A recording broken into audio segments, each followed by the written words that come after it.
Hello friends, welcome to your own channel daily stock. तो आज हम आपको खांडवाला सिक्योरिटीज़ पे शेयर एनालिसिस बताने वाले हैं और साथ ही में आपको ये भी बताएंगे कि आपको इस शेयर में निवेश करना चाहिए या नहीं करना चाहिए। आगे बढ़ने से पहले अगर आपने हमारे चैनल को सब्सक्राइब नहीं किया हो तो आप हमारे चैनल को सब्सक्राइब ज़रूर कर दीजिएगा एंड साथ ही में हिट द बेल आइकन। सबसे पहले हम आपको कंपनी के बारे में बताएंगे कि कंपनी क्या काम करती है, उसके कॉम्पिटिटर्स कौन कौन है, शेयर प्राइस चार्ट बताएंगे, शेयर होल्डिंग पैटर्न बताएंगे एंड क्वार्टरली रिजल्ट का एनालिसिस करेंगे। So let's begin. Khanwala securities limited ये 1993 में इनकॉर्पोरेट हुई थी, जहाँ पर ये एक स्टॉक ब्रोकिंग फर्म है, इन्वेस्टमेंट बैंकिंग है, इन्वेस्टमेंट एडवाइजरी है, portfolio management service and depository participant. तो ये सारा काम करती है जो एक स्टॉक ब्रोकिंग फर्म करती है। ये 4 सेगमेंट में डिवाइडेड है। इन्वेस्टमेंट बैंकिंग बिजनेस, जहाँ पर ये कैपिटल रेज करने का काम, मर्जर एंड एक्विजिशन के advisory, corporate finance advisory etcetera चीज़ें संभालती है। इंस्टीट्यूशनल इक्विटी बिजनेस में, जहाँ पर ये इंस्टीट्यूशनल इक्विटी सेल्स, एग्जीक्यूशन और रिसर्च में मेन फोकस करती है।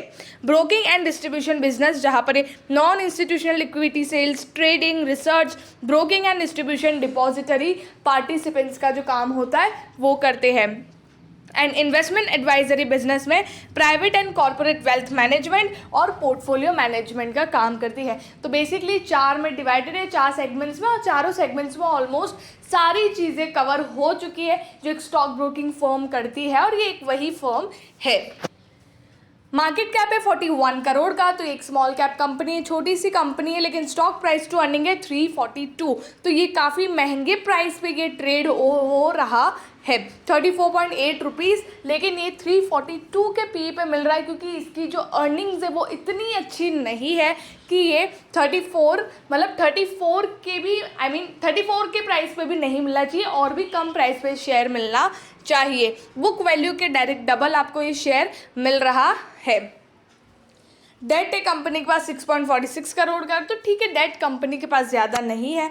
आरओसी और आरओई देखेंगे तो वो भी काफ़ी कम है। आरओसी कैपिटल को एफिशिएंटली यूज़ करके रिटर्न नहीं मिल पा रहा, सिर्फ 2.81% का रिटर्न, और आरओई है 0.58%। मतलब इक्विटी पे भी अच्छा रिटर्न नहीं मिल रहा और ना ही कैपिटल पे, क्योंकि बेसिकली 15 to 20% का रिटर्न ऐसे बोलते कि वो एक अच्छा माना जाता है, लेकिन यहाँ पर कंपनी बहुत ही कम रिटर्न्स दे रही है, तो फंडामेंटली इतनी अच्छी नहीं लग रही है।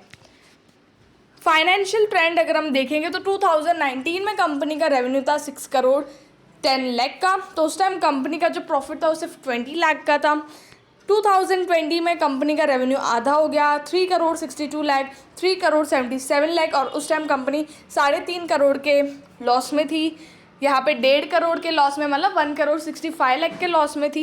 इन 2022 में कंपनी का रेवेन्यू थोड़ा सा इंक्रीज़ हुआ, 6 करोड़ 35, 2020-21 के कंपैरिजन में तो डबल कंपनी ने रेवेन्यू किया है, लेकिन प्रॉफिट फिर भी अगर हम देखेंगे तो सिर्फ 11 लाख का प्रॉफिट है। तो 2022 में ऐसा नहीं है कि सिर्फ इस कंपनी ने अच्छा किया, बहुत सारी कंपनीज, अगर स्टॉक ब्रोकिंग फर्म में देखेंगे आप तो बहुत सारी कंपनीज है जिन्होंने आउट परफॉर्मेंस दिया है, बहुत ही शानदार परफॉर्मेंस दिया है, क्योंकि बहुत सारे रिटेलर्स हैं, बहुत सारे ट्रेडर्स हैं जो इंगेज्ड हुए हैं स्टॉक मार्केट के अंदर। तो उस वजह से जो ये बिज़नेस है वो भी काफ़ी अच्छा खासा ग्रो हुआ है। तो 2022 में ऐसा कुछ खास नहीं किया है कि सिर्फ इसी कंपनी का रेवेन्यू बढ़ा है, ऐसी कोई बड़ी बात नहीं है, बट स्टिल कंपनी का प्रॉफिट काफ़ी कम है। क्वार्टरली रिजल्ट अगर हम देखें जून 2019 के तो 0.76 करोड़ का कंपनी का सेल है, 0.49 करोड़, और ऑलमोस्ट सारी क्वार्टर्स में कंपनी लॉस में थी। 2020 में 2021 में देखेंगे तो तब भी कंपनी लॉस में ही थी। देन 21 to 22 देखेंगे तो 3 क्वार्टर में कंपनी प्रॉफिट में थी।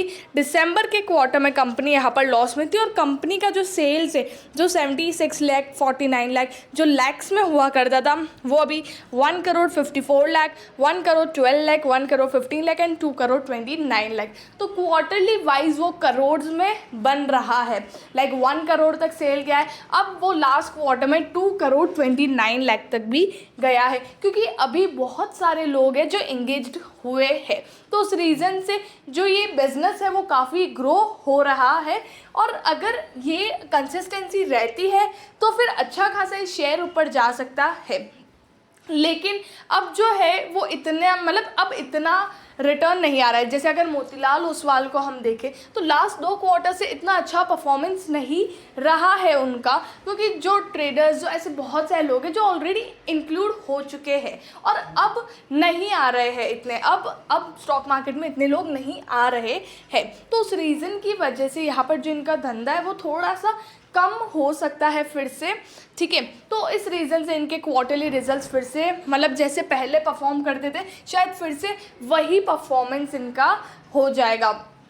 तो उस रीज़न से थोड़ा सा ये रिस्की होगा कि अब इस पॉइंट पे अगर आप ऐसे शेयर्स में निवेश करते हो तो बहुत सारे जैसे एंजल ब्रोकिंग अगर हम देखें तो वो अभी भी अच्छा परफॉर्म कर रहा है, क्योंकि उसके पास्ट रिव्यूज़ काफ़ी बढ़िया थे और अभी भी काफ़ी अच्छा फ्रेंडली ऐप है वो, तो अच्छा खासा वो परफॉर्म कर रहा है। लेकिन जो डिस्काउंट ब्रोकिंग फर्म है वो शायद अभी इतना अच्छा परफॉर्म नहीं कर रहे हैं।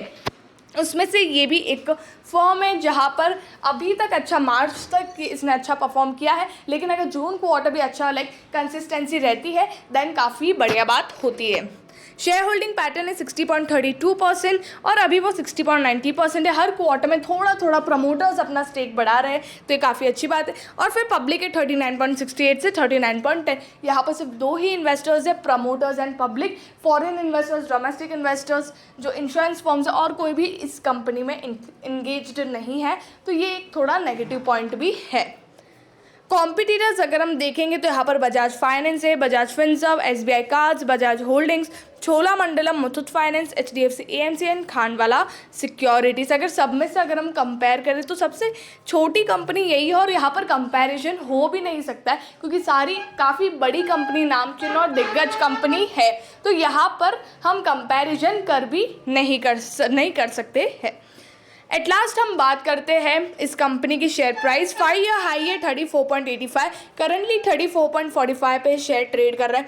आज ये 3.77% अप था, और जैसे कि ये अपने हाई पे ही चल रहा है, अभी बीच में काफ़ी कम था और अभी अच्छा खासा ऊपर गया है। लेकिन अभी अगर आपको लॉन्ग टर्म पर्सपेक्टिव से निवेश करना है तो अभी सही टाइम नहीं है इस शेयर में निवेश करने के लिए, बिकॉज अभी ये काफ़ी हाई पे भी चल रहा है और ये फिक्स भी नहीं है कि इसके कंसिस्टेंसी ऐसे रेवेन्यूज़ आएंगे या नहीं आएंगे, तो उस रीज़न से अभी इस शेयर में एंटर नहीं करना चाहिए। आई होप आपको खांडवाला सिक्योरिटीज़ के बारे में सब कुछ समझ में आ गया होगा। अगर आपको वीडियो अच्छा लगा तो please like and share and subscribe our channel. Thank you.